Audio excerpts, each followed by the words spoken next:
a longa espera das pessoas que precisam fazer exames na unidade. Os problemas já começam aqui na recepção do hospital, que está superlotada.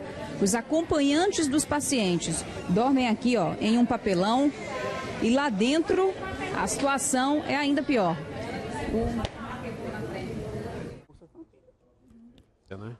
Tem o problema do setor de queimados, que a gente vai falar também.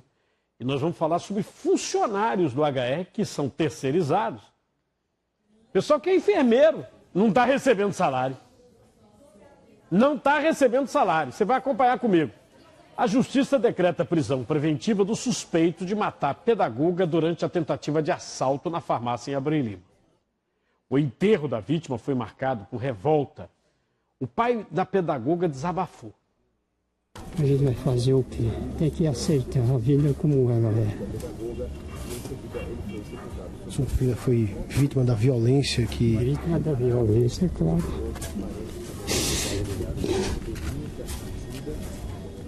Você vai acompanhar comigo o que diz o viúvo. O viúvo que estava presente. Você vai observar também as imagens onde a mãe, professora, tenta livrar o filho de todo jeito da mira da arma. E também novas imagens que mostram que ele agiu sozinho. Tá? Se antes ele tinha feito outro assalto com comparsa, no assalto à farmácia, ele agiu sozinho. Você vai ver nas novas imagens que foram divulgadas pela Secretaria de Defesa Social. Moradores de Abreu Lima reclamam da insegurança e a onda de assaltos no comércio na cidade. São vários relatos de comerciantes que foram vítimas de assaltos recentemente. Em um dos casos, a funcionária de uma farmácia ficou meia hora trancada no banheiro, enquanto era ameaçada pelo bandido. A população cobra o reforço na segurança. Como nós temos muitas farmácias, as farmácias são a bola da vez. Nessa farmácia, que é em Abreu Lima, onde a professora morreu, o bandido disse que queria a arma do vigilante. A farmácia trabalha com vigilante armado. Ele teria invadido em busca da arma do vigilante, só que o vigilante reagiu. Eu vou trazer alerta para os pais. Procon divulgou lista de materiais escolares que as escolas não podem pedir no começo do ano. Ou seja, a escola não pode te exigir de jeito nenhum. Produtos de higiene pessoal, por exemplo, estão proibidos. Alerta para as pessoas viciadas em descongestionante nasal. Especialistas dizem que o uso sem limite do medicamento pode causar sérios problemas de saúde. Dicas de como você se livra desse vício, hein? Assunto sério, hein? Muito sério.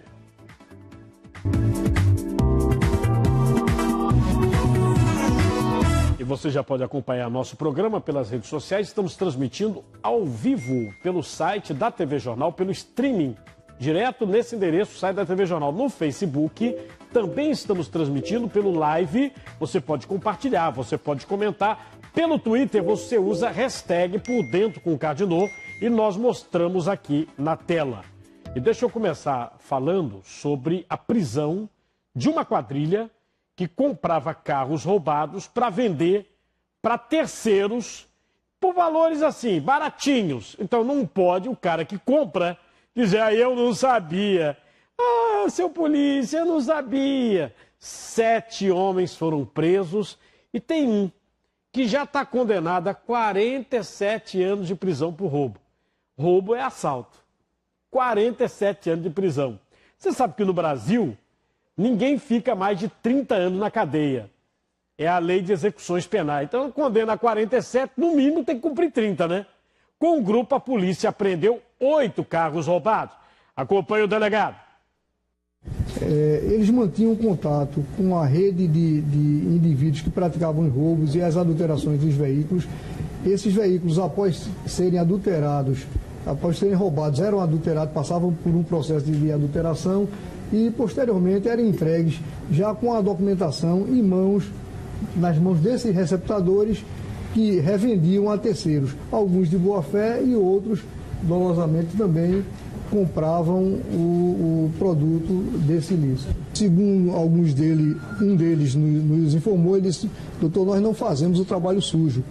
Eles já pegam o veículo pronto, né, já pegam o veículo totalmente esquentado e repassam o automóvel. É uma quadrilha perigosíssima, porque qualquer um pode ser vítima dela. Se você está em busca de um carro, às vezes a vantagem é pequenininha, imperceptível, para você saber que é um carro roubado. Aí não toma os cuidados devidos e aí leva um trambique e ainda se encrenca na polícia.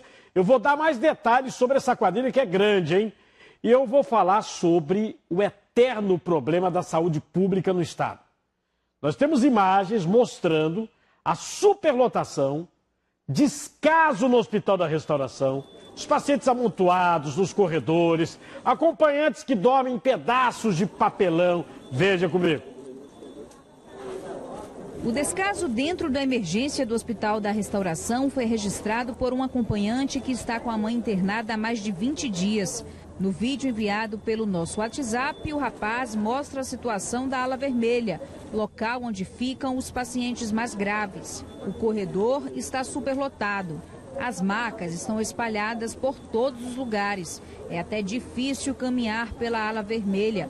Alguns acompanhantes estão em pé porque faltam cadeiras para acomodar todo mundo. Depois do registro, fomos até o Hospital da Restauração e constatamos inúmeros problemas.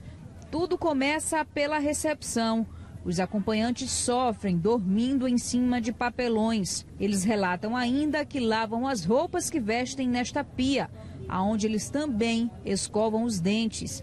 Além disso, os acompanhantes dividem espaço com as mochilas que ficam aglomeradas e com os baldes que estão espalhados para conter a água que cai das infiltrações do teto. Sem comida e sem apoio, sem suporte total. Água, pão e a sopa precisa chegar e a gente precisa de um apoio para que essa sopa chegue para a gente ajudar. É difícil a situação. Como não tem colchão, não tem nada. Passa fome, né? Situação parada. Quando passa da porta da recepção, os problemas se agravam. Observe este paciente que coloca o braço no rosto por conta do sol que bate nele. Muitos idosos estão nos corredores da unidade. Não é para entrar, passa da hora, não sabe como é que eles estão lá. E é triste a situação da gente. Você vê claramente que nós devemos ter algum problema na gestão da saúde pública aqui no estado de Pernambuco. Nós sabemos que a saúde pública é ruim no Brasil todo, mas está danado. O Pernambuco teve o privilégio de inaugurar, né, nos últimos 10 anos, pelo menos, aliás, nem 10 anos levou ainda, uns 8 anos, inaugurar 3 hospitais. Pelópio da Silveira, Miguel Arraes e Dom Helder. 3 hospitais que são de grande porte. Como é que a situação da saúde está assim? Eu ainda vou mostrar hoje a situação dos pacientes que ficam internados e durante dias estão lá internados e querendo o exame. Tem que fazer exame. Cadê o exame que não sai? Acompanhantes denunciam a dificuldade para fazer exames dos pacientes. A pessoa está lá internada, tem que fazer um exame, às vezes para uma cirurgia. E cadê o exame? Dias de espera, veja. Para fazer exames, os pacientes precisam esperar. Há 10 dias, Andréia, que está grávida de 2 meses, está com o esposo internado à espera de uma ressonância magnética. Eles marcaram para o dia 27 ainda. E meu marido precisa, com urgência, esse exame. Eu grávida, vou completar 2 meses, dia 23, dormindo no chão, sem dinheiro. Já foi as amigas que me ajudou. Cada casa me dava um prato de comer de manhã, outro de 11 horas, outro de noite. Há 10 dias a senhora está sofrendo? Por 10 dias aqui sofrendo. Quem vem do interior sofre ainda mais, como Vânia, que é do município de Jataúba, a 230 quilômetros do Recife. Ela está com a mãe internada com edema cerebral. Levo luva, levo máscara, porque como é muita gente. E tipo assim, ontem eu falei com o neuro, aí eu disse qual é o quadro assim, real da minha mãe. Ela disse ela poderia já estar fora dessa sala, porque é uma área vermelha, uma área laranja e assim por diante, que é onde os pacientes vão tomando mais as melhores e vão mudando de setor. Aí eu disse, por que você não coloca ela na área laranja? Ele falou, porque está super lotado. Aí eu disse, minha mãe vai ficar aqui, ela está com algum tipo de infecção? Ele falou para mim, ainda não. Isso me doeu de uma forma que eu saí desesperada. De risco, né? Foi.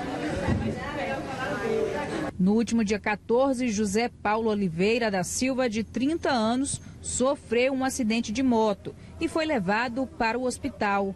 Ao dar entrada no HR, o rapaz caiu da maca, ao passar por um desnível que existe na porta da emergência do hospital.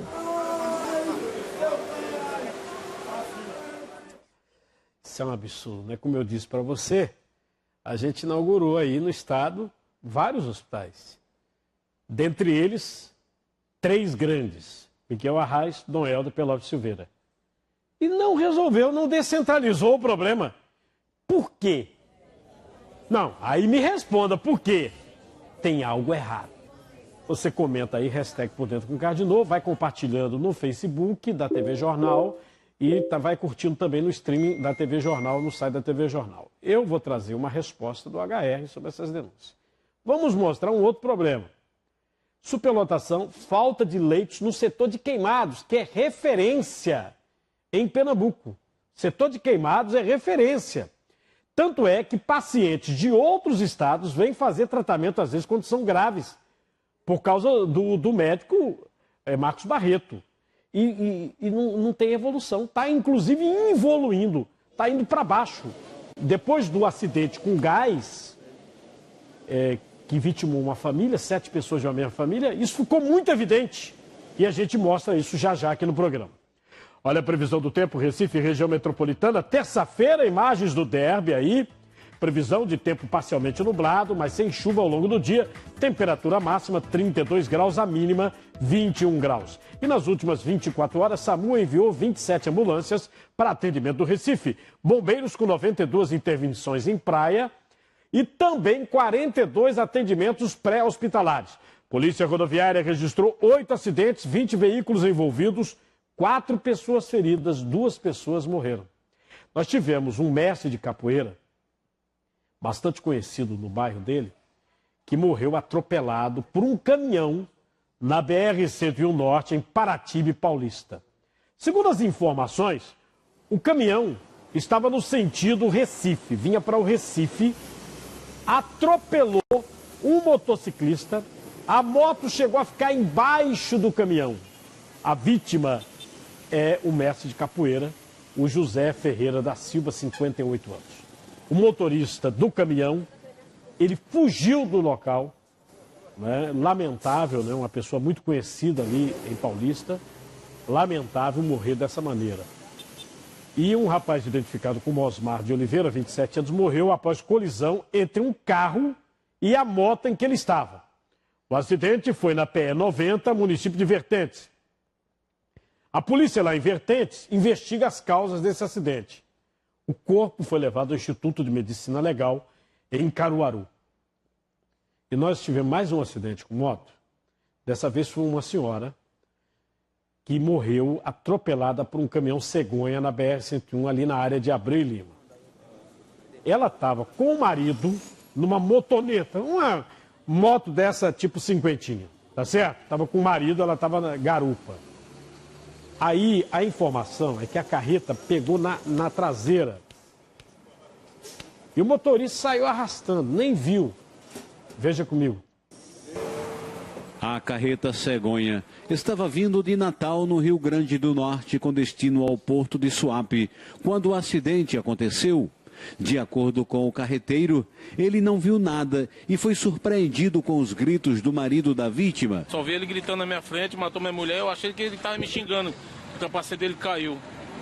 Aí eu, no desespero, abaixei o maneco e ele correndo, foi lá para trás da carreta. Quando viu, já tinha acontecido. A mulher foi esmagada pelas rodas da carreta. Ela foi identificada como Rosina Maria Rodrigues, 36 anos. O Instituto de Criminalística fez o levantamento do acidente. A característica é que houve colisão traseira, né? Essa moça dá para identificar que ela estava presente no outro veículo, que é na massa semelhante à moto. A delegacia de Abreu e Lima vai investigar as circunstâncias do acidente. o motorista da carreta foi ouvido, foi liberado. A questão da investigação das circunstâncias do acidente, vai aí também uma advertência para quem tem essas motonetas. Muitas vezes, essas motos, elas estão sem o farol traseiro, as lanternas acesas. A pessoa vem num caminhão que é alto, não enxerga. Não enxerga, não vê não. Difícil ver, viu? Ainda mais nas escuridões dessas BRs nossas, mesmo na região metropolitana. Então, as circunstâncias vão ser investigadas. Vamos para as câmeras da CTTU. Domingos Ferreira. Olha aí, tranquilo. Agamenon Magalhães, cruzamento com a Joaquim Nabuco. Os moradores de Abreu e Lima pedem socorro por conta da onda de violência na cidade. O caso da professora, que morreu com a filha nos braços, chamou a atenção. Essas são algumas imagens que a SDS, ela liberou novas imagens do assalto à farmácia. Essas imagens dizem duas coisas. Primeiro, a agressão que o bandido sofreu no lado de fora. Tá vendo aí, ó? A agressão que o bandido sofreu e mostra que ele estaria só. Ele não estaria com um comparsa. Acompanhe comigo. A Avenida Duque de Caxias é um dos principais corredores de comércio do centro de Abreu e Lima. O problema é que, de acordo com a população, a onda de assaltos aos estabelecimentos tem aumentado nos últimos meses. O caso mais recente, no final de semana, resultou na morte da pedagoga Iva Laís. Todo mundo por aqui só comenta sobre esse assunto. O estabelecimento voltou a abrir, mas o pessoal trabalha com aquela sensação de que as histórias de violência voltem a se repetir. Se a gente sair perguntando em cada ponto de comércio desse aqui, dessa região, eu acho que de cada 5, 4 já sofreram assalto. Entre janeiro e outubro deste ano, foram registrados 1.320 casos de roubos e furtos em Abreu e Lima. É só caminhar alguns metros para encontrar vários relatos. Essa loja foi assaltada 2 semanas seguidas. Paramos de vender celular, passamos 2 meses sem vender celular, mas só que as vendas caíram muito porque a parte de informática, né, representa 30% de vendas e, infelizmente, não dá para continuar assim. A loja em que seu Medeiros é gerente também já foi alvo de bandidos. Do jeito que está, a gente se sente inseguro, a gente tem medo até de abrir a loja, na hora de fechar a loja, na hora de abrir, a gente se sente seguro. O assaltante pode chegar de repente, repentinamente, e abordar a gente e assaltar a gente, como já foi assaltar aqui essa loja. Essa mulher é funcionária de uma outra farmácia, que foi assaltada na última sexta-feira, um dia antes do crime, que resultou na morte da pedagoga Iva Laís. Falta de segurança e policiamento. Muito, que a gente não tem segurança aqui nenhuma. A gente trabalha só Deus mesmo para nos livrar e nos dar segurança. Daqui a pouco a gente vai mostrar o sepultamento da professora. Pai, a mãe, pessoas idosas, aí perdem uma filha de 33 anos dessa maneira. A vida tirada por um bandido que deveria estar preso. Se a lei brasileira fosse diferente, ele estaria preso. Ele não estaria na rua. Lembrando que eu já falei aqui que a justiça decretou a prisão dele. Nós vamos daqui a pouco também, além do sepultamento, nós vamos mostrar uma entrevista com o marido dela, o esposo viúvo, que estava lá. A professora o tempo todo tentou proteger a criança. Ela estava com o filho, o bandido não respeitou nem o filho dela. E vamos ao vivo agora um outro caso, viu? É o detalhe da prisão de uma quadrilha. Essa quadrilha é grande, essa quadrilha ela rouba carro, ela recepta carro, ela esquenta o carro, não é isso? Ela é clínica geral, né? Boa tarde para você.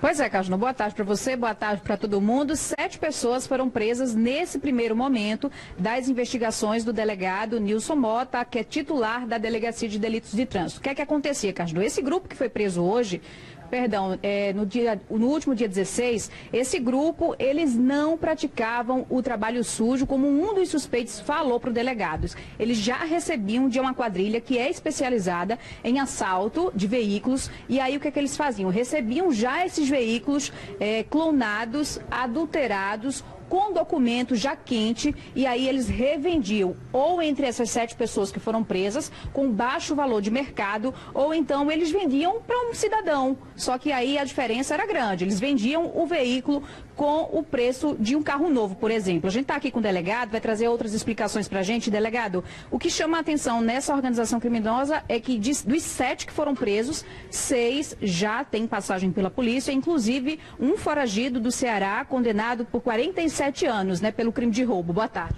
Boa tarde, Cardinô, a todos os seus ouvintes. Na realidade, nós desarticulamos uma rede de receptadores.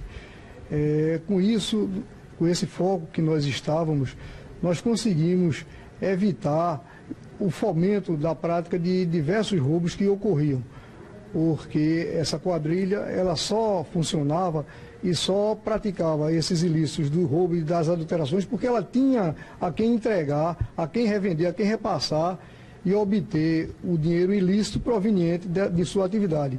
Então nós focamos na prisão desses receptadores. Todos foram presos 7 indivíduos, todos os 7 estão recolhidos ao hotel. Nós representamos pela custódia preventiva deles a Justiça e o Ministério Público, entendendo da importância da desarticulação dessa quadrilha. Ela apoiou a nossa ação e decretou a prisão preventiva. Agora, delegado, o que chama a atenção é que essa quadrilha não gostava de carro fraco, não, né? Tem CRV apreendido pela polícia, Jeep e 3 HB20. Existia uma preferência pela comercialização do HB20, por exemplo? Exato. Eram todos veículos novos ou seminovos, HRV, S10, 3 HB20, um Gol. Enfim, eram veículos, inclusive, de top de linha dentro daquelas marcas que nós acabamos de citar. O golpe consistia no seguinte: os indivíduos eles roubavam, né, esses automóveis e ofereciam, através de celulares, né, de contatos telefônicos, eles ofereciam a esse grupo. Então o grupo, entre eles, decidia quem é que vai ficar com tal carro, quem é que vai ficar, a quem interessa o HRV, a quem interessa S10. E eles repassavam um para os outros. Posteriormente, eles também revendiam esses veículos, não só a terceiros de boa-fé, como também a receptadores. Eu faria só uma ressalva da importância de que as pessoas, quando adquirem esses veículos, elas devem levar para serem vistoriados, devem levar para serem periciados na Delegacia de Roubos e Furtos de Veículos. Esse nada consta é importantíssimo e é muito valia, né, para isentar a responsabilidade daquele que compra esse veículo. Ok, delegado, muito obrigado pela sua participação. A gente também chama a atenção, Cardinô, porque os veículos, de fato, eram vendidos com documento. E aí o que a polícia quer saber é se esse documento é verdadeiro, né, se tem a participação de servidores, por exemplo, do Detran, ou se é uma réplica muito fiel de um documento verdadeiro. Outras pessoas também serão investigadas e, possivelmente, numa outra fase dessas prisões, outras pessoas possam vir a ser presas. Cardinô. Você vê que há uma possibilidade, né, do documento ele ser esquentado, mas com papel moeda do Detran. Foi isso que a Sueli acabou de dizer. E aí é um problema sério. A Corregedoria do Detran vai ter que ver. Se for papel moeda, né? É desvio que já aconteceu. Não seria a primeira vez. Você vai ver daqui a pouco que o corpo da pedagoga vítima de latrocínio foi sepultado em Abreu e Lima. O suspeito do crime teve a prisão decretada. Ele já foi para o hotel. E eu vou mostrar outras imagens que foram liberadas pela polícia do assalto.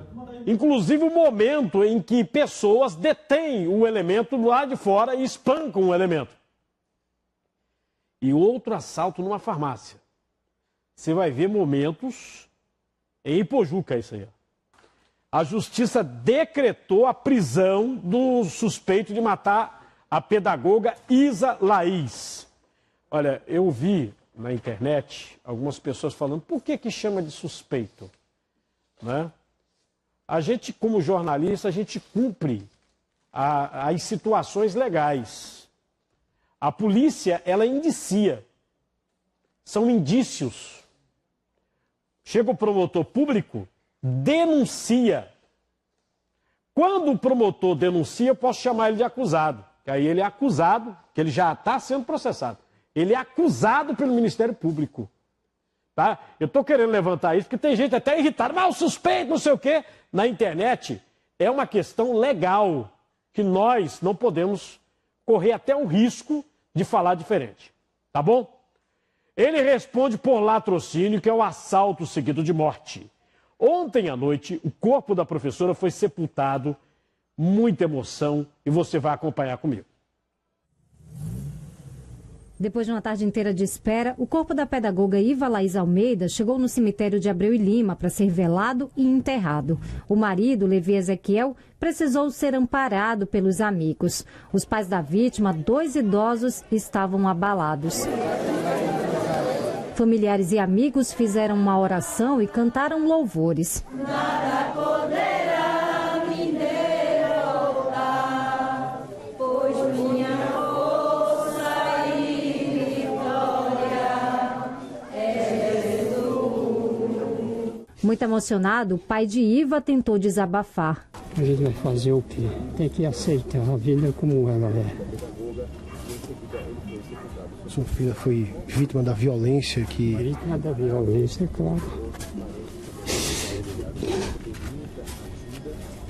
Este amigo da família estava revoltado.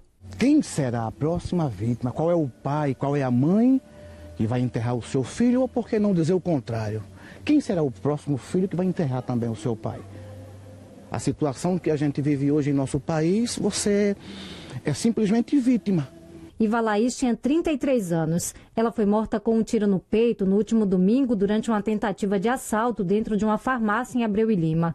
O crime foi filmado por câmeras de segurança. Um homem armado, identificado como Felipe Mateus da Silva, de 18 anos, invade a farmácia e anuncia um assalto. O vigilante da farmácia reage. O suspeito então usa a pedagoga, que era cliente do local, como escudo. O assaltante e o vigilante entram em luta corporal. Um tiro é disparado e pega no peito da mulher, que estava com uma filha de 1 ano e 6 meses no colo. O marido da vítima, que também estava na farmácia, deteve o suspeito, que em seguida foi preso pela polícia. Sou de menor, vou mandar... Você tem 18 anos, por que você... A delegada Eliane Caldas, ontem, né, que fez o flagrante dele, esclareceu que ele não é menor. Ele está com 18 anos completos. Agora, ele saiu do sistema prisional de menores. Ele respondeu processos como menor de idade, tá? Mas ele não é menor mais, não é menor. E a gente vai agora ao vivo, né, com o repórter Emerson Pereira. Ele conversou com o marido da vítima, não é isso, Emerson?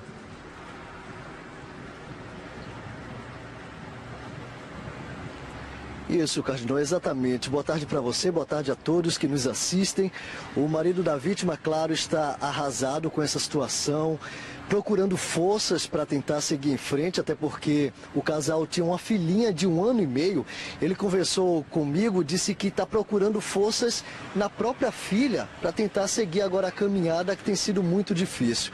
Aqui na rua São Cristóvão, bairro do Timbó, em Abreu e Lima, que é o local onde a pedagoga Iva Laís viveu a vida toda, todo mundo aqui só comenta sobre esse assunto. É o luto, a dor da família, também dos vizinhos. Quem conhecia a pedagoga diz que era uma pessoa maravilhosa, uma pessoa que pensava o tempo todo na família, não se comunicava muito na rua com muita gente, era uma pessoa mais reclusa, estava muito em casa com a família, pensava o tempo todo na filha. O marido disse que ela vivia para essa criança, respirava por essa criança, as palavras dele. Então está todo mundo muito arrasado com essa situação. Eu conversei agora há pouco, Cardinal, aqui com alguns vizinhos. Eles disseram que viram a pedagoga crescer aqui nessa rua, uma pessoa de família, do bem, evangélica, e o marido contou todos os detalhes pra gente do que aconteceu naquele início da noite do domingo. Ele disse que tinha ido com a esposa, com a filhinha no restaurante.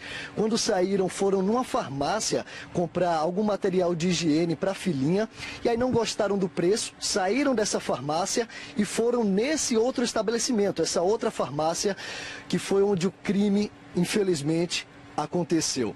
Ele conversou com a gente, você que está em casa vai acompanhar agora o que o marido contou. Ele pediu para que a gente não mostrasse, mas ele tem alguns ferimentos nas mãos, também nas pernas, devido ao confronto, porque ele acompanhou tudo, estava no momento, inclusive ajudou a deter o suspeito. Você acompanha o que o marido da vítima falou.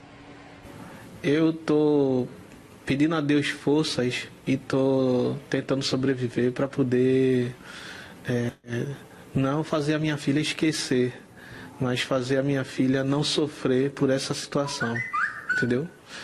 Então, estou pedindo a Deus todas as forças, sabedoria para poder passar por essa situação, porque eu ainda estou fora de mim. A gente daqui a pouco vai trazer detalhes do circuito de segurança da parte externa. A gente já sabe que esse elemento, com um comparsa, fez um assalto antes. Nós ontem entrevistamos, inclusive, a vítima. Mas nas imagens, quando ele é agredido aí, não aparece o segundo. Tá? Isso aí é o momento que ele foi detido. Não aparece o segundo elemento. Então, essa imagem pode esclarecer alguma coisa, tá? E uma câmera de segurança registra assalto dentro de outra farmácia. Foi agora em Ipojuca. Na investida, uma cliente se desesperou. Ela teve que ser amparada pelas outras vítimas. Acompanhe.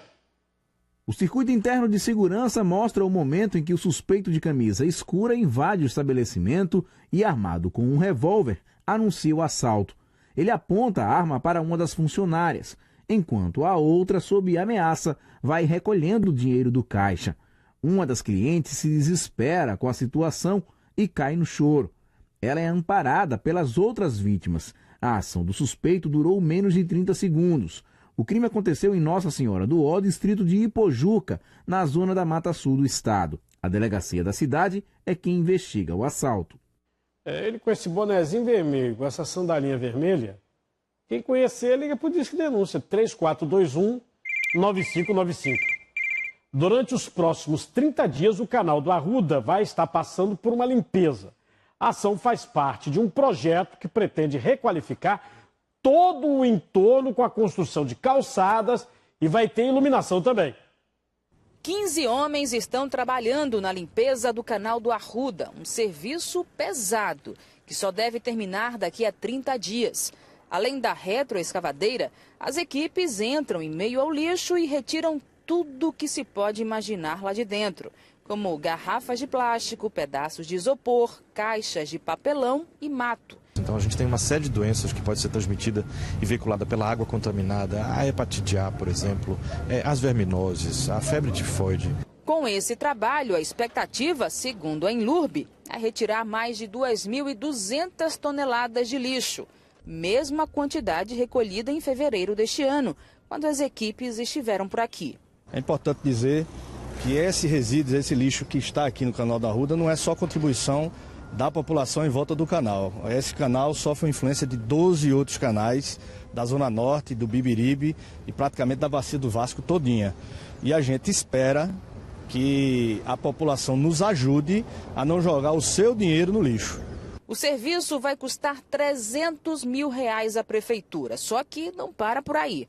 Eles prometem requalificar os 4 quilômetros de extensão do canal do Arruda, construir calçadas e instalar postes de iluminação nessa área. Um investimento de R$1.162.000. Olha, daqui a pouquinho eu vou voltar ao canal da Arruda. Você viu que é uma situação lamentável. Os trabalhadores, inclusive, para tirar o lixo que 10 bairros jogam, o trabalhador tem que fazer esse trabalho aí difícil. É um mutirão de limpeza que está sendo feito no Arruda. O canal do Arruda é a segunda vez esse ano que passa por uma limpeza que custa caro. A expectativa é que para limpar, dessa vez, sejam 30 dias. Outras informações nós vamos trazer agora ao vivo. O nosso Leandro Oliveira já está lá. Ô Leandro, boa tarde. Como é que está aí a limpeza, hein?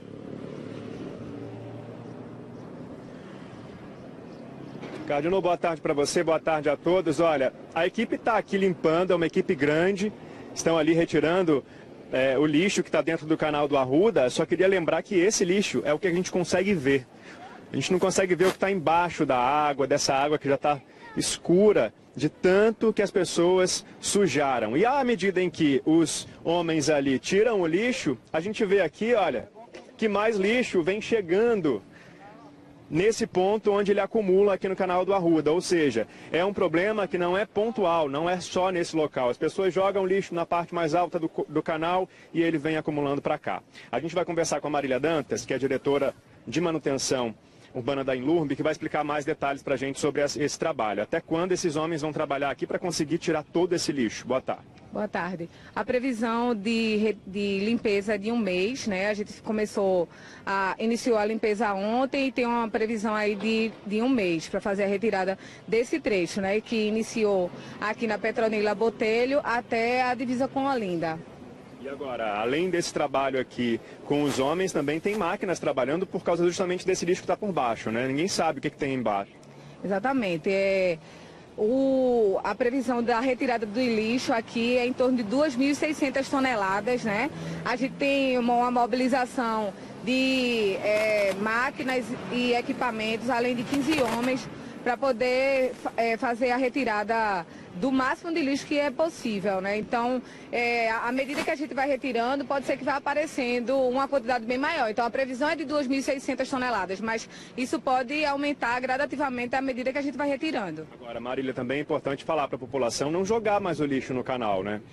A gente precisa realmente, assim, da colaboração da população, porque a gente precisa cuidar do meio ambiente como se fosse a extensão da nossa casa, entendeu? Então, se a população contribui, a prefeitura entra com a parte dela, fazendo a limpeza anual, que a gente já está limpando novamente, né? Já é a 2ª vez no ano, a gente limpou em fevereiro e retornamos agora. E a população entra com a contribuição dela, não jogando lixo, não fazendo o descarte irregular do lixo. Isso faz com que, em vez de a gente investir esse recurso fazendo limpeza de canal, a gente pode investir em outras ações de manutenção urbana, como melhoria em saúde, em educação, quaisquer outras ações. Certo, Marília, obrigado pelas informações. A gente está vendo aqui, tem todo tipo de lixo aqui dentro do canal da Arruda. Garrafa PET, sacola plástica, que a população jogou. O lixo não veio parar aqui sozinho. Então é importante ter conscientização para que isso não volte a acontecer depois dessa limpeza mais uma vez. Voltamos ao estúdio. Você sabe que a esperança é a última que morre, né? O Sport está na corda bamba. Mas ontem conseguiu um fôlego no Brasileirão. Os torcedores do Sport estavam torcendo ontem para o Fluminense, é claro, né? Peraí, eu explico. É que o torcedor carioca enfrentou a Ponte Preta, que tá na briga com o rubro-negro para não afundar na zona de rebaixamento. Parece que o Sal Grosso continua dando resultado pro Sport, hein? O Flu venceu a Ponte por 2-0 e deu mais esperanças ao Leão. Mas a torcida para o time carioca só foi ontem mesmo, hein? O Sport encara exatamente o Fluminense na próxima rodada. E o técnico Daniel Paulista não quer moleza, não. Mas independente do que acontecer no Rio, nós vamos brigar até o final para que o Sport permaneça na Série A, que é o lugar dele e é o que todos esperam. Agora é a hora do tudo ou nada. E você está pensando que a parte de cima da tabela é que chama a atenção do público, né? Que nada. A disputa mesmo está embaixo, na zona da degola. Há 2 rodadas do fim, Atlético Goianiense é o único clube já rebaixado. Aliás, que ganhou do Sport, né? Rebaixado ganhou do Sport. Outros 5 estão na luta para fugir do fantasma da Série B. Neste momento, o Avaí na 19ª posição, o Sport na 18ª e a Ponte Preta na 17ª completam a zona de rebaixamento com 39 pontos. O Vitória com 40 pontos e o Coritiba com 43 ainda estão ameaçados. Na próxima rodada, o Sport enfrenta o Fluminense e, se vencer, chega aos 42 pontos. Para fugir da zona, o Leão precisa torcer para que Ponte Preta e Vitória, que se enfrentam na próxima partida, empatem e o Avaí perca para o Atlético Paranaense. Na última rodada, a Ponte Preta enfrenta o Vasco, o Avaí pega o Santos, O Sport encara o Corinthians. Vitória pega o Flamengo e o Coritiba joga contra a Chapecoense. E o Santa Cruz vai entrar em campo hoje, 7 da noite, contra o Juventude no Arruda. É o último jogo, né? Na Série B. Para muitos atletas, essa partida é despedida. E também, não da Série B apenas, mas do clube. No último treino do ano no Arruda, tá quase todo mundo presente. O goleiro Júlio César e o atacante Grafite, que não disputaram o último jogo em Belém, pintou até quem não era mais esperado. O atacante Ricardo Bueno. Você vê um volante assim entrando muito dentro da área, não é só o Paulinho mesmo. E como até com o Adriano Teixeira aqui, as finalizações é sempre de fora da área, então assim é uma arma minha que eu tenho, né?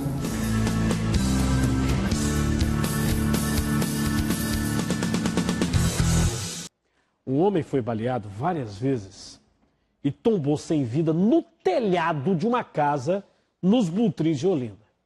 A polícia conseguiu no local a informação de que um dia antes tentaram matá-lo. Ele escapou. Mas agora não deu não. Vejam. O corpo do homem ficou em cima do telhado de uma casa que fica em um beco que dá acesso à rua Laurentino de Souza Ferraz, no bairro dos Butrins, em Olinda. Ele foi identificado como Cássio Abreu de Oliveira, de 26 anos. O casal que mora no imóvel não estava em casa no momento do assassinato. Algumas telhas quebradas dão um indício de que ele correu por cima do telhado, provavelmente tentando fugir dos disparos que estavam sendo efetuados contra ele. Essa moradora, que prefere não ser identificada, disse que ouviu mais de 5 tiros. Eu contei na média de 6 a 7 tiros. De acordo com o delegado, a vítima tinha 3 passagens pela polícia pelos crimes de roubo e estava em liberdade há quase 1 ano. O que temos de concreto é que ontem ele foi vítima de tentativa de homicídio, teriam disparado contra ele, não chegando a atingir nenhum disparo. Voltou à área onde ele sofreu a tentativa para que dessa vez os algozes concretizassem o homicídio. Essa reportagem vai trazer um alerta para muita gente, principalmente para pessoas que estão viciadas em descongestionantes nasais. Especialistas dizem que o uso sem limite desse medicamento pode causar sérios problemas de saúde. A Alana carrega o companheiro inseparável dela no bolso. Essa relação é antiga, começou há 10 anos. E nem as 2 cirurgias que ela fez no nariz acabaram com o que ela mesma chama de um casamento. Literalmente é uma relação amorosa que eu tenho com o remédio. Se eu tocar no bolso e não sentir ele, ele não anda na bolsa, é no meu bolso. Se eu não sentir ele, eu tenho que procurar uma farmácia. E antes de acabar, eu já tenho que ter outro de reserva. Ela fala que o resultado... Perfeito. É na mesma hora. Uhum. Alívio imediato. Essa sensação que ela tem pode ser um vício. Isso mesmo. Esse otorrinolaringologista explica que todos os descongestionantes nasais podem causar dependência psicológica e fisiológica. E para sair dessa é complicado. Por isso que nós advogamos sempre usar até 5 dias. Não passar de 5 dias por não favorecer o vício da pessoa. Os descongestionantes são vendidos sem receita nas farmácias. E essa facilidade faz muita gente usar até mesmo sem precisar. Uma pesquisa feita pela IMS Health, empresa ligada ao setor de saúde, mostra que eles foram campeões de vendas nas farmácias brasileiras. Mas o médico afirma que o uso prolongado não é indicado. Essas drogas, como são vasoconstrictores, elas podem levar a uma própria rinite, chamada rinite atrófica, e sistemicamente isso pode levar em pacientes suscetíveis a hipertensão arterial, a problemas de arritmia cardíaca, pela passagem sistêmica da droga. Mas são pacientes suscetíveis. E o especialista também falou como é feito o tratamento para se livrar do vício. Veja. A gente vai instituir outro tratamento, a gente vai tentar usar normalmente corticoides nasais para tentar diminuir. Às vezes a gente vai promover a diluição do remédio, então toda vez que você usa o remédio, que baixa a quantidade de remédio, você enche de soro. Então você vai meio que tentando não acostumar seu cérebro ao remédio, tentar se você é viciado, por exemplo, em colocar um remédio. Então você vai colocar um remédio sendo que ele vai estar diluído no soro. E você vai diluindo, até que chega um tempo que ele só vai ter o soro propriamente dentro do remédio. É uma boa ideia, a pessoa está viciada, vicia mesmo, viu? Aí vai botando o soro, vai diminuindo o remédio e depois só vai ficar o soro. Moradores denunciam a falta de recolhimento de lixo e entulhos da rua Josefa de Oliveira, em Cavaleiro, Jaboatão. Esse vídeo foi mandado para o nosso WhatsApp e mostra a dificuldade dos motoristas em passar pela rua. A prefeitura informou para a gente que os entulhos de obras foram descartados por um morador e que uma equipe vai ser enviada ao local para resolver o problema. O morador fez isso na rua. E você, está endividado? Tem dica para você. Começou agora um mutirão no Compaz do Alto Santa Terezinha para ajudar consumidores a conseguir uma negociação para tornar possível o pagamento das dívidas. Veja comigo. Muita gente chegou horas antes do início do atendimento. Dona Mara saiu de casa às 3 horas da madrugada. Ela tem uma dívida de R$ 1.200 com a Compesa e de R$ 3.000 com a CELP. Por conta disso, teve a energia cortada. Daí a pressa em resolver. Estou com esperança de conseguir um grande desconto. 16 instituições bancárias e operadoras de cartão de crédito, empresas de telefonia celular e TV por assinatura, CELP, Compesa e a Prefeitura do Recife trouxeram representantes para o Compaz do Alto de Santa Terezinha para um mutirão promovido pelo Procon Recife. Para participar é preciso trazer uma comprovação da dívida, que pode ser um boleto atrasado ou uma carta de cobrança. Aqui as dívidas vão ser negociadas com a supervisão do Procon e a promessa é de descontos e parcelamentos bem mais vantajosos. Já tivemos desconto de 90%, 93% foi o máximo. Varia muito de acordo com cada instituição, mas temos tido sucesso e o consumidor tem saído satisfeito nesses mutirões. Além do desconto, nós temos grandes parcelamentos durante essas negociações. Para a Dona Amara, valeu todo o sacrifício. Ela conseguiu um desconto de R$ 400 na dívida com a Compesa e vai se livrar da ameaça do corte de água. Porque era 1.200, ficou por 800. Vai dar para pagar? Tem que dar um jeitinho para ficar livre. Esse mutirão vai seguir até sexta-feira, viu? Aproveita aí a chance, tá? Daqui a pouquinho, dicas para comprar material escolar. E eu lembro para você que tem material que tem escola pedindo que o Procon diz que não pode. Já tem problema com material escolar e o Procon divulgou uma lista do que pode e o que não pode ser pedido pelas escolas. Na hora de comprar o material escolar, quase sempre bate aquela dúvida. O que as escolas podem pedir aos pais? Ao certo, eu não sei não. Eu acredito que material de higiene, papel higiênico, coisa assim, volta da higiene de escola, acho que não pode. Fica uma dúvida, né? Eu fico em dúvida ainda. São tantos itens que o consumidor pode mesmo ficar confuso.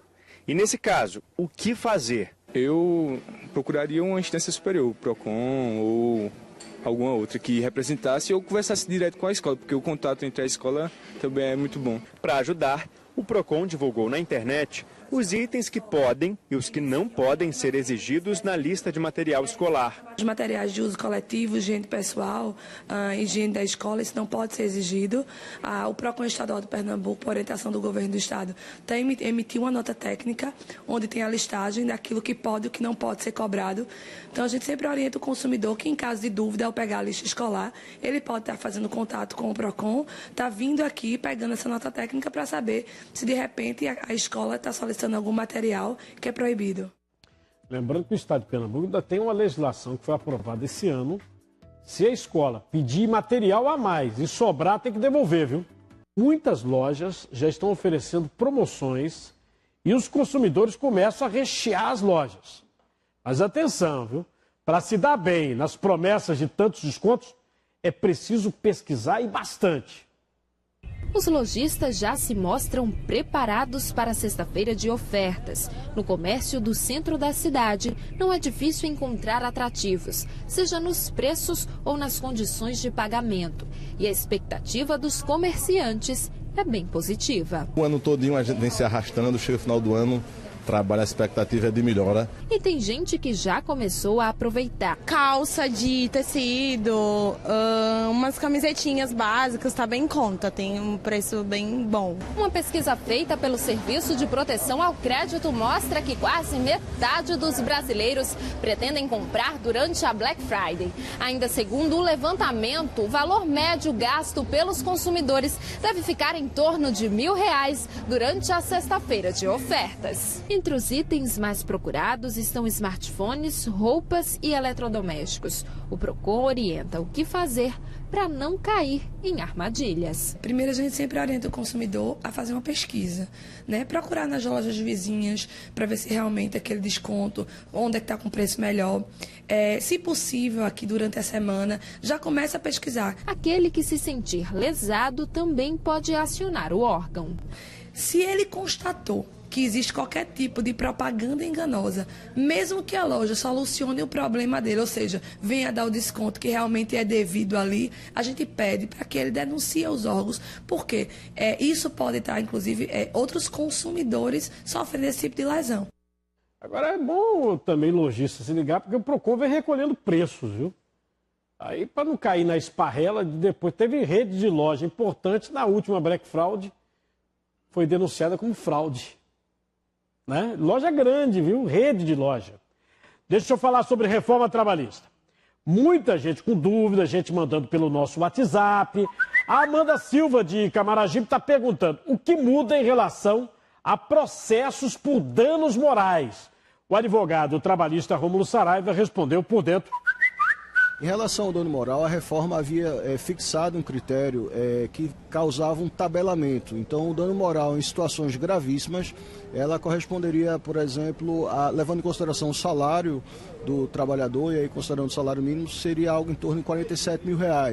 Quando na realidade agora, essa medida provisória, ela faz um aumento, principalmente em situações de dano em que ocorra acidente fatal, em que a pessoa pode ser indenizada considerando 50 vezes o teto máximo do salário da Previdência Social, que é em torno de 5.531.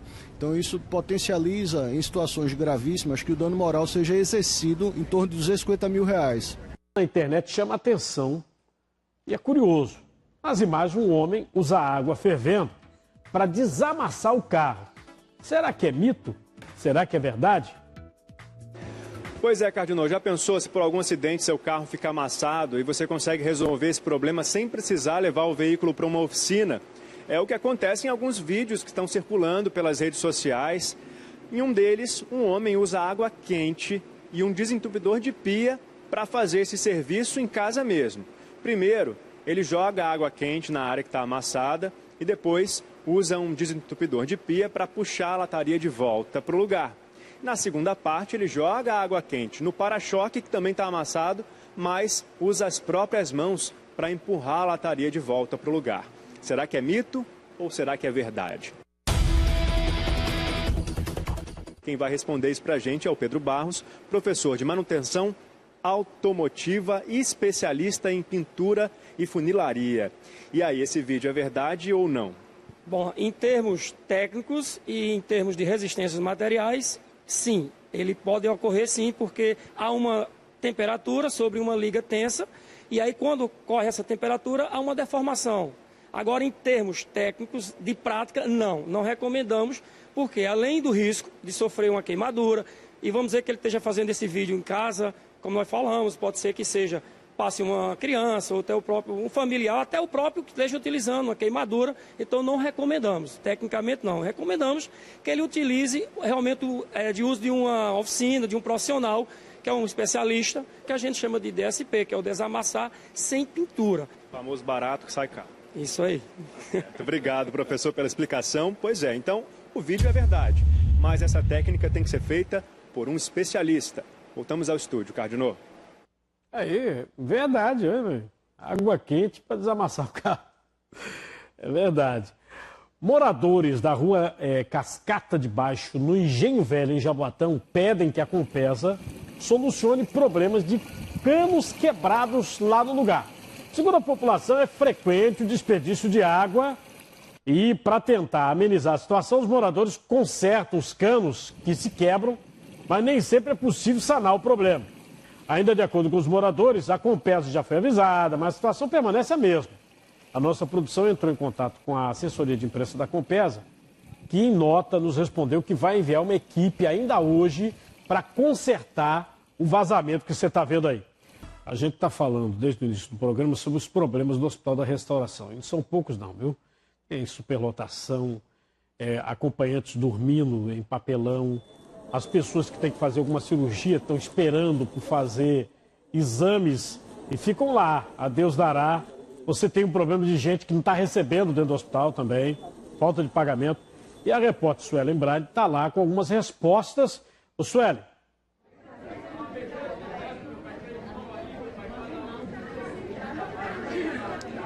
Pois é, Cardinal, mas antes de ler a nota que a gente recebeu, a gente convidou um representante, o diretor aqui do Hospital da Restauração, também da Secretaria Estadual de Saúde, mas ninguém topou fazer essa entrada ao vivo com a gente. Antes de eu ler a nota, Cardinal, eu quero mostrar a situação atual do Hospital da Restauração. Lembra dessa senhora aqui, ó, dona Andréia, que inclusive está grávida de 2 meses, ela está aqui, ó, do mesmo jeitinho, sentada, aguardando notícias do esposo dela que está aqui internado. O caos está pior do que quando a gente chegou aqui pela manhã, mas vamos lá.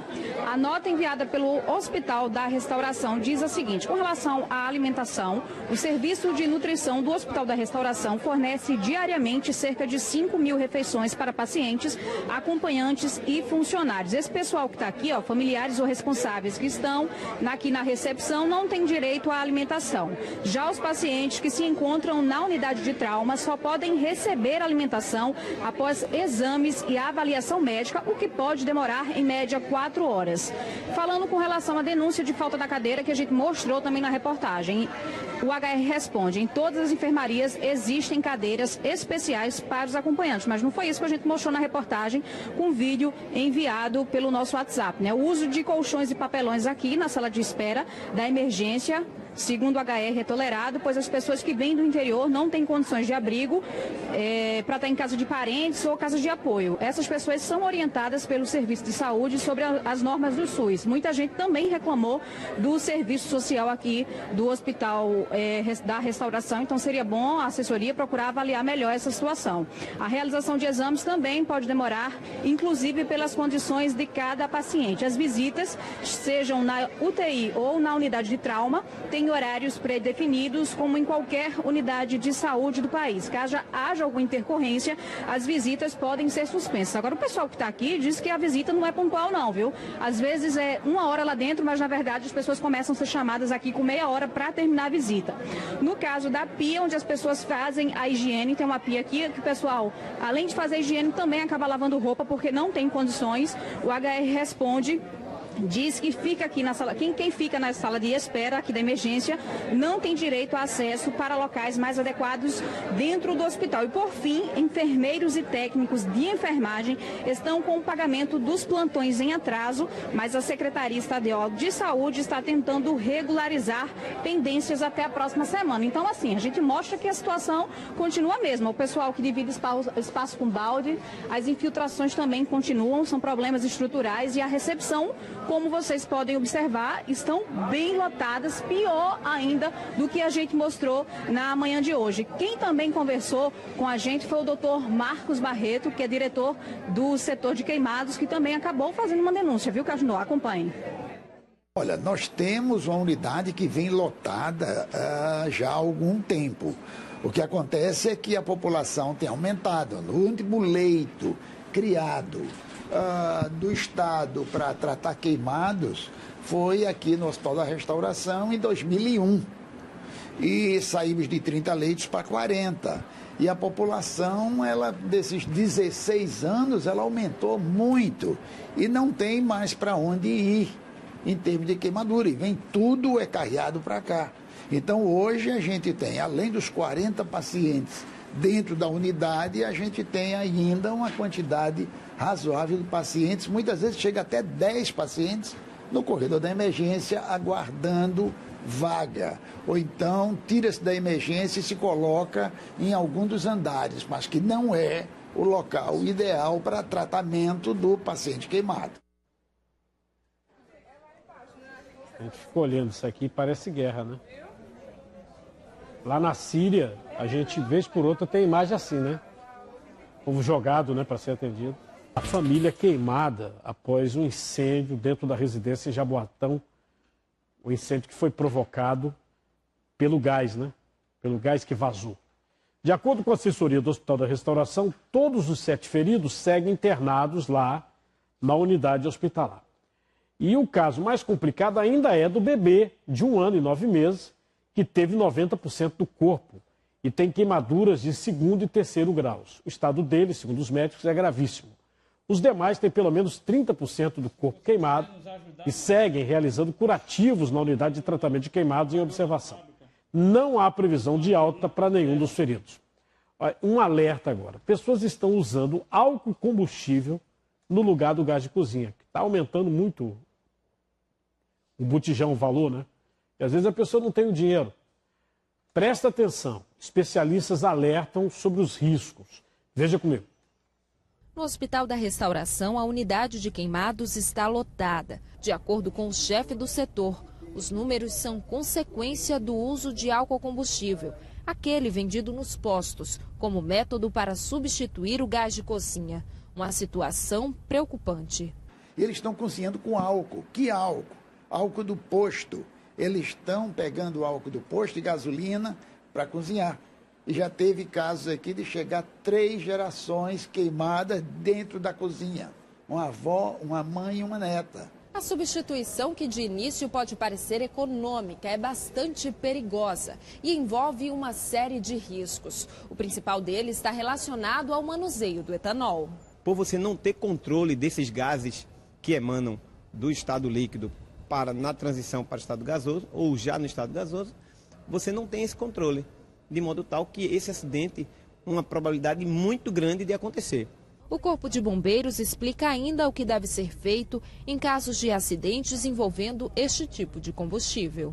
A pessoa já com fogo no próprio corpo, ela pode ser coberta por um cobertor, de preferência, certo? Para acontecer o abafamento. Pode ser também com água. Essa água tanto vai ajudar, água limpa, vai ajudar no combate, na extinção do fogo que esteja na pessoa, assim como também vai dar um alívio imediato. Olha, os médicos da rede municipal do Recife fazem uma paralisação. Eu não disse que o que está ruim pode piorar? Deixa eu falar novamente sobre saúde com a Suelen Brade. Suelen, paralisação de médico também, é?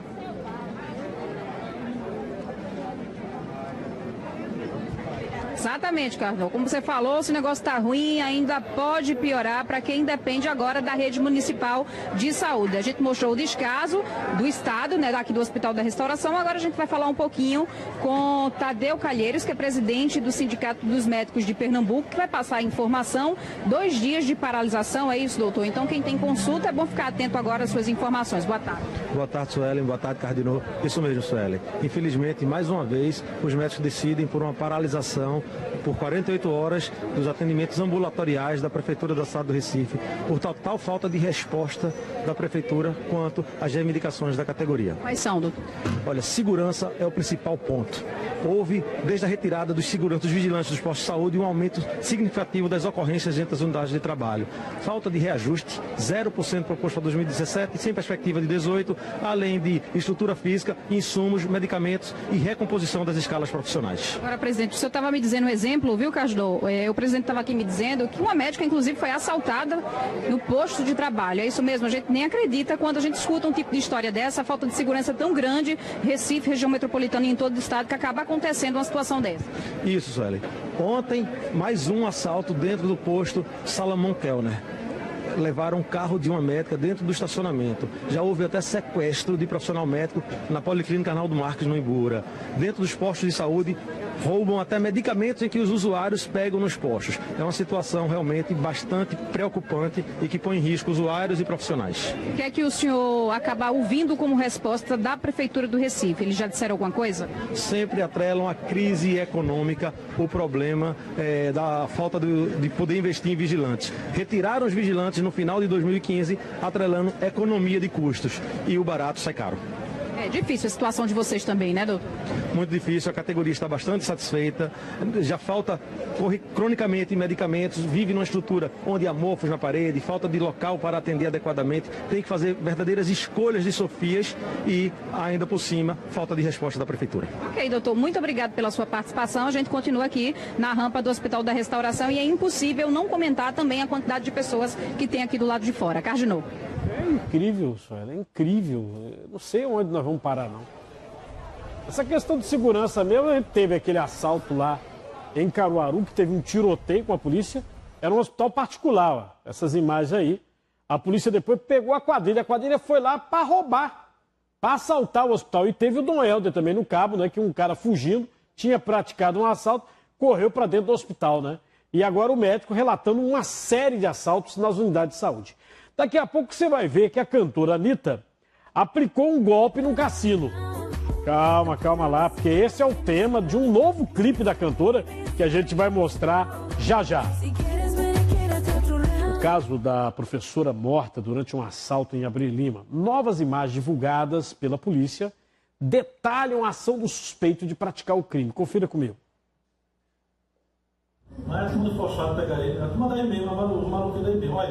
As novas imagens de um circuito de segurança mostram um momento em que o suspeito se aproxima de moto.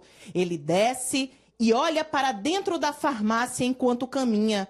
Minutos depois, ele pega a moto de volta e estaciona mais à frente, voltando a pé e ficando próximo a um orelhão. Ele dá um tempo e entra correndo no estabelecimento já com a arma na mão. Momentos depois da ação, é possível ver o vigilante da farmácia já do lado de fora, tentando conter o assaltante. Inclusive, você ouviu a entrevista que nós fizemos com o marido da vítima. O marido também ajudou na imobilização do bandido. Tá certo? Depois que ele atirou na esposa dele. Tá? Esse é um momento. E dá a entender que o bandido estava só. Ele tinha feito um assalto antes a uma senhora com um comparsa. Mas na investida contra a farmácia não aparece o segundo elemento, né? A Márcia Pereira enviou uma dúvida sobre reforma trabalhista para a gente aqui pelo WhatsApp. Ela quer saber o que muda em relação à carga horária no seu setor de trabalho, na sua empresa. O advogado Rômulo Saraiva respondeu por dentro. Em relação, por exemplo, às pessoas que necessitam submeter-se a uma jornada de 12/36. Antes, pela reforma trabalhista, permitia-se que essa jornada fosse pactuada por acordo individual escrito entre empregado e empregador.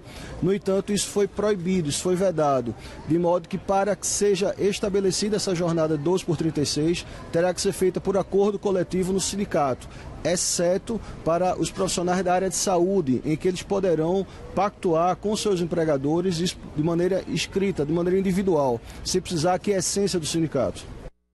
Se você tiver alguma dúvida, pode mandar para o nosso WhatsApp, viu? Uma mulher foi assassinada pelo companheiro em São Bento do Una, no Agreste. O corpo dessa senhora foi encontrado no quintal de casa. Ela foi morta a facadas, veja.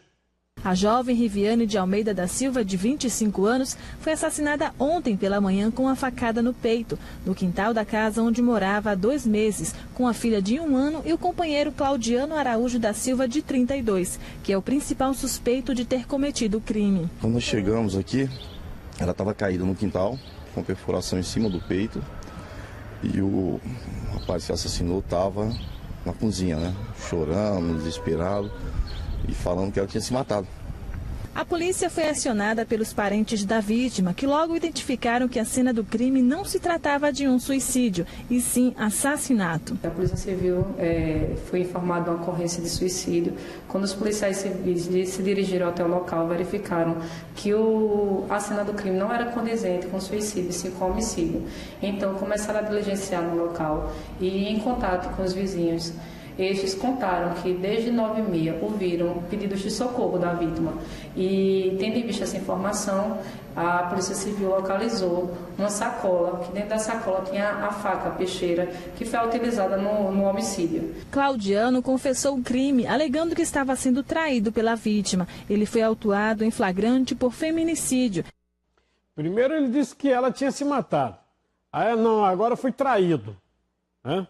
ele foi autuado em flagrante e foi encaminhado a uma audiência de custódia. Deixa eu mostrar para vocês o resultado da nossa enquete aqui. Você acha que as mulheres acima do peso sofrem preconceito na praia? Sim, 78%. Olha aí, ó. Um caminhão fica totalmente destruído após um incêndio na Serra das Russas. De acordo com a Polícia Rodoviária Federal, o incêndio foi na subida da serra, sentido Gravatá. No veículo estavam um casal e além de um cavalo que era levado na carroceria. Felizmente ninguém se feriu, viu? Nem o cavalo. Bombeiros foram acionados, apagaram as chamas, o veículo, você vê aí, ele ficou totalmente destruído.